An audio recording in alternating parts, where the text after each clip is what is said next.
அஸ்ஸலாமு அலைக்கும். நூல்கோலில் நம்ம கூட்டு பொரியல் அப்படின்னு நிறைய பார்த்துருப்போம். இப்போ வித்தியாசமாக குருமா ஒன்று பார்க்கலாம்.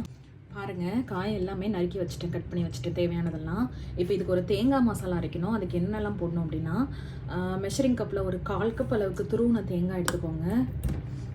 அது கூடவே 3 பச்சை மிளகா, அதுக்கப்புறம் கொஞ்சோண்டு முந்திரி. உங்ககிட்ட கசகசா இருந்துச்சுன்னா கசகசா போட்டுக்கோங்க. என்கிட்ட இங்கே அது யூஸ் பண்ணக்கூடாது, அதனால நான் போடல. ஒரு சின்ன பீஸ் பட்டை, அப்புறம் ஒரே ஒரு கிராம்பு, ஒரே ஒரு ஏலக்காய், கொஞ்சோண்டு கல்பாசி, இதெல்லாம் இருந்தால் போட்டுக்கோங்க. கொஞ்சோண்டு சோம்பு, இவ்வளவும் போட்டு மிக்சியில் நல்லா நைஸாக அரைச்சிட்டு வந்துடலாம்.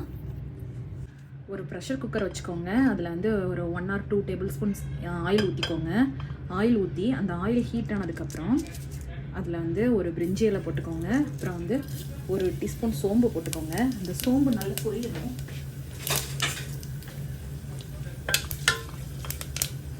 அந்த சோம்பு நல்லா பொரிஞ்ச பின்னாடி நம்ம பொடியை நறுக்கி வச்சுருக்கோம்ல பெரிய வெங்காயம், அதை அப்படியே சேர்த்துக்கோங்க.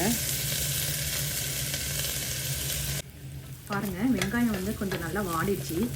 இந்த வெங்காயம் வாடினதுக்கப்புறம் ஒரு ஸ்பூன் வந்து இஞ்சி பூண்டு பேஸ்ட் இருக்குல்ல, அது வந்து சேர்த்துக்கலாம். கொஞ்சோண்டு உப்பும் கொஞ்சோண்டு மஞ்சள் தூள் மட்டும் சேர்த்துக்கோங்க. சேர்த்துட்டு நீங்கள் கிண்டி பார்த்தீங்கன்னா அடி பிடிக்காது. சேம் டைம் இஞ்சி பூண்டும் நல்லா வந்து இந்த பச்சை மணம் மாறிடும். பாருங்கள், இஞ்சி பூண்டு பேஸ்ட்டோட பச்சை மணம் வந்து மாறிடுச்சு.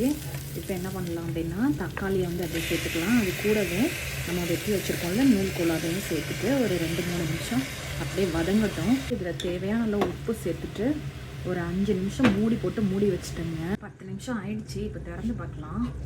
பாருங்கள், திறந்து பார்த்தீங்கன்னா எவ்வளோ தண்ணி வந்துருக்கு பார்த்தீங்களா. நான் கொஞ்சம் கூட தண்ணி ஊற்றலை, அதுவே நல்லா தண்ணி விட்டுடுச்சு. இப்போ என்ன செஞ்சுக்கலாம்னா, நம்ம அரைச்சி வச்சோம் இல்லையா தேங்காய் மசாலா, அதை அதோட சேர்த்துட்டு குக்கரை மூடி போட்டு ஒரு 2 விசில் மட்டும் விடுங்க. தேங்காய் மசாலா எல்லாத்தையும் சேர்த்துக்கலாம். கொஞ்சோண்டு மிக்ஸி அலசி அந்த தண்ணியை சேர்த்துக்கோங்க. ஒரு கப் மாதிரி தண்ணி சேர்த்துக்கோங்க, உங்களுக்கு தேவையான அளவு சேர்த்துட்டு நல்லா கலந்து விட்டுக்கோங்க. கலந்து விட்டுட்டு உப்பெல்லாம் செக் பண்ணிவிட்டு குக்கரை மூடி போட்டு ஒரு 2 விசில் மட்டும் வச்சு விடுங்க. ஓகே, 2 விசில் வந்து நல்ல ப்ரெஷர் எல்லாம் ரிலீஸ் ஆகிடுச்சு. அதுவே நான் குக்கரை ஓப்பன் பண்ணுறேன். பாருங்கள், ரொம்ப ரொம்ப நல்லா வந்திருக்கு. ஃபைனலாக உங்களுக்கு தேவைன்னா தண்ணி ஊற்றி யூஸ் பண்ணிக்கோங்க. எனக்கு வந்து கரெக்டாக தான் இருக்குது. ஸோ ஃபைனலாக மல்லித்தலை பொடி பொடியாக கட் பண்ணி வச்சுருக்கோம் இல்லையா, அதை அப்படியே தூவி நல்லா தாராளமாக தூவிக்கோங்க.